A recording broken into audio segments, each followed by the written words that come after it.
were with Max. Just today you come out with a new EP. Yes, it's called The Satan Handed Me a Pamphlet EP.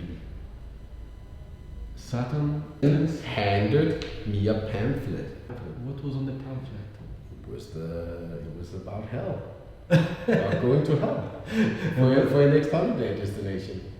So what was the promotion? The promotion, it was promoting hell. Instead of going to heaven, you should try and go to hell next time instead. It's a funny place, I hear. There's a lot of good people to know. Yes. Also bad people to And know. apparently they have a giant ballroom, and every Saturday night there's a huge party and you can pick a fight.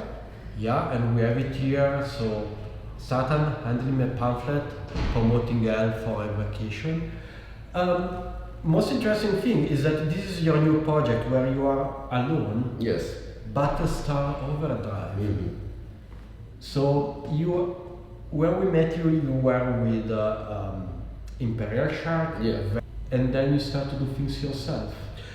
Actually, I started doing things myself before that, but it never amounted to anything.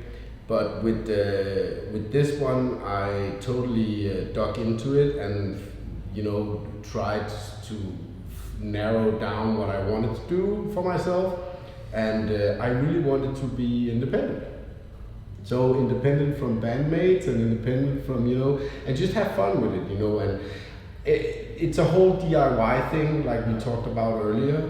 But I want to mix myself, I want to master myself, I want to record it myself, and that's what I do, and then I release it myself. And that's just such a freedom. It's such a freedom to have, that you're not dependent on anyone. I have other bands with that, but with this particular project, solo project, I want to be independent and try out to see what if I can do stuff myself. Today, it was the day you released it, and I saw your feed. Let's check out the music. And then I was blown away because I was expecting some hardcore, some gutter punk, whatever thing. And then it was complete craziness. Yeah. You start with some type of street hip hop. You come to David Bowie, and next you have synth rock, and then you have more and more going on. So it really breathes freedom. Yes, it is freedom. It's totally freedom. And the way I grew up was always that there's no right or wrong in music. You can just do what you want. Mm-hmm. And if you can put two chords together and say some words over it, well, that qualifies as music. And it does. I mean, whether it's in your taste or it's your preference of music, that's a whole different thing. But anyone, even you, my friend, can make music. Yes, I can do that. You say, there you go. And then I start singing. Do it again. There's a man on a platform sitting on down the street. He's got eyes on the righteous and the ones got on the feet. But I got the best and there you go. That's a song, man. That's a song, right? Yeah. What's going on here? It's a playground, really. I was at a music school once, like a really low key, not a big professional one, like just like after school thing. And every time my teacher would come into my rehearsal room, I would stand like this with my guitar up against the speakers and just do like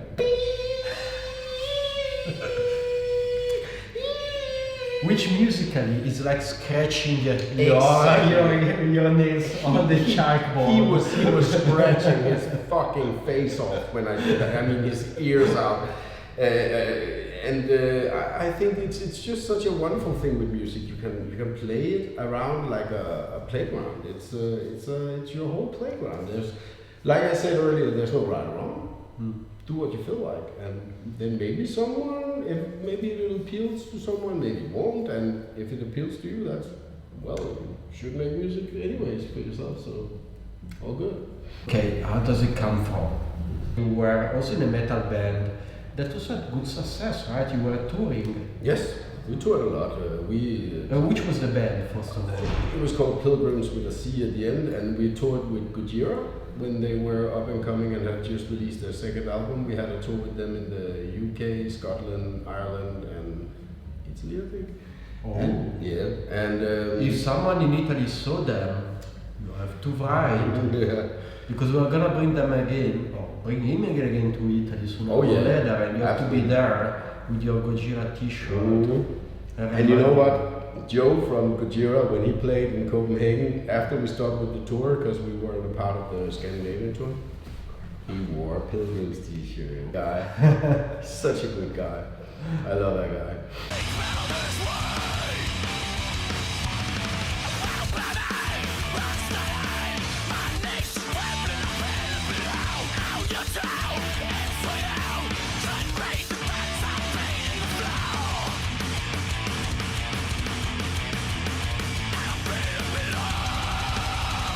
New EP, and then the new EP you have 4 or 5 tracks. Let's check it out. Too fresh. Not. You have 4 tracks, so you have Greeting Hearthlings, so you start with something quite on the Backside. yeah it's hip hop street music. Yeah, but it's a little bit back what he used to do in the Odelay days. Yeah. Yeah, the second album he came out with was kind of like he was rapping and it was old school, it was slow, and it was and then it was crazy in the chorus with banjos and shit.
Then you have Love, that is not a ballad, it's a slower song, Yeah. a bit of David Bowie Exactly, in a way. that's David Bowie song, yeah. Oh, it is at least kind of David Bowie, but I always think it more as a pulp. Yeah, exactly. Yeah, that makes sense. Yeah. Scott Walker, pulp kind of thing. Java covers there. Yeah, it had a bit of this Brit sound, but it's very complex. It's very melodic. It's not so straightforward rock as. It is a what pop was song for before. sure. Yeah.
And then the title song, Satan Ended Me Pamphlet.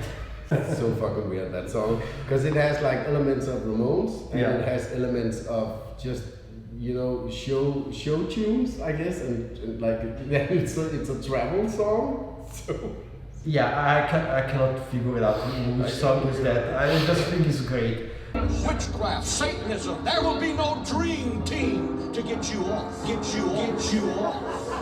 Boy, I don't need God, I can feel the flames of hell. Roll, you are my son, fire, burning in your bones. Christ, get us out of here.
And then you have the closing song, which is just a synth music.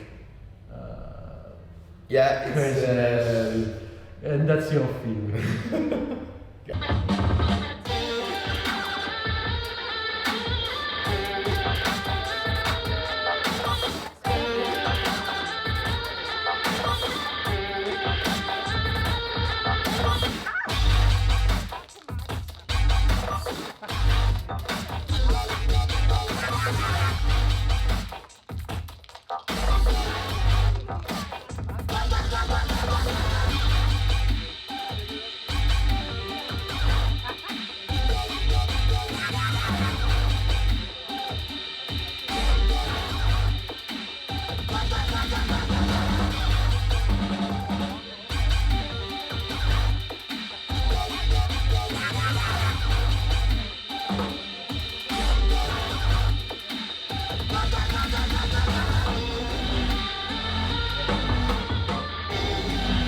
Okay, you had quite a lot in your hands. Mm-hmm. You had hardcore, Oh yeah. you had some alternative, and then you have this solo project. You come out with your second EP, so it's a young project that started last year, 2 years ago. Exactly. So why? Why did I do the solo I project? mean, so which space you needed in this project? It was during COVID, and Okay. my bandmates couldn't rehearse because it was COVID. Okay. And I was like, okay, then I'll start making songs for the band on my own computer. You know, like their drums and their bass Right. and their, you know, and just putting it all together. Because I rewrite all the songs together, but I always come with the riffs and the, you know, the sections and the chorus and shit. And then I figured out that most of the stuff that I did when I was alone wasn't fit for the band. Yeah. The other bands. It was too I see it was why. too The other weird. bands is Imperial It was too fucking weird, yes. Yeah. Imperial Shark. It was too weird. Yeah. And I completely understand that. So I kept having an overflow of songs, and I just wanted to get kind of rid of them and Yeah. get them out there and do something about them so they don't just die on my, you know, on my laptop or on my iPhone or something. So I started doing this.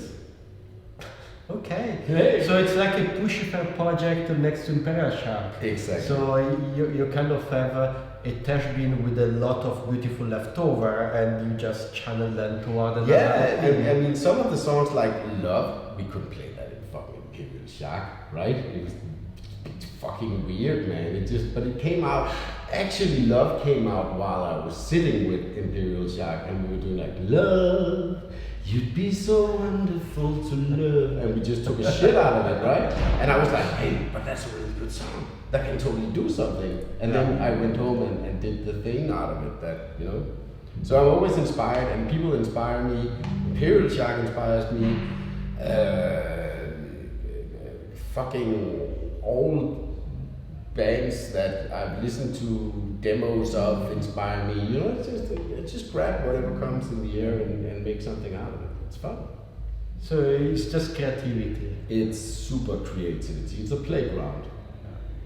As you say, it's a sandbox. It's a fucking sandbox playground. It is. And there's no right or wrong. What you are bringing to the DIY scene in Copenhagen in this moment? What do you think is your contribution to that with the latest album, if you ever think about? I mean, I understand you just did what you wanted to do. Yeah.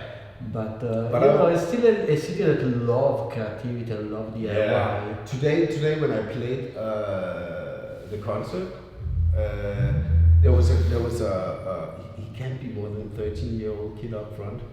Yeah. And he was singing along to all the lyrics. And I mean, I'm nobody, right? Come on, honestly. So seeing that is like something that rubs off instantly. Yeah. So I gave him the mic and he finished the fucking sentence of, you know, it was like, who the fuck are you? Where did you find me?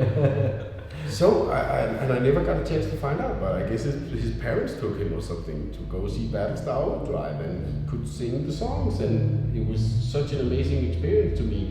This means that maybe he'll go home and play a bit around in Logic, or you know, Ableton Live or something, and maybe it'll inspire him to do something also, you know, because you can do it. It's easy. How do you feel about the engagement of people and what it means to you for people to participate in your music? Oh, they have to participate. Otherwise, I'm not getting any energy off of them. And I feed off the energy. I'm a fucking, you know, energy vampire. I mean, it's so obvious that when everybody just stands and looks, it gets really boring to play for them. And I mean, I could never do like I fucking never play at a, you know, like a cocktail party. Yeah, a piano bar. Yeah, I couldn't do that. You So have attention. no, so I would go out and make him interact with the band, you know, like Grab them by the throat. exactly. I would fucking grab him by the throat. When I was playing tonight, I looked up after the first song and I saw these two girls and they looked at each other. What the fuck is this shit show? They said, right, like clear out loud. What the fuck is this shit show? But I could totally see, then they started taking their phones up and like filming everything I did, right?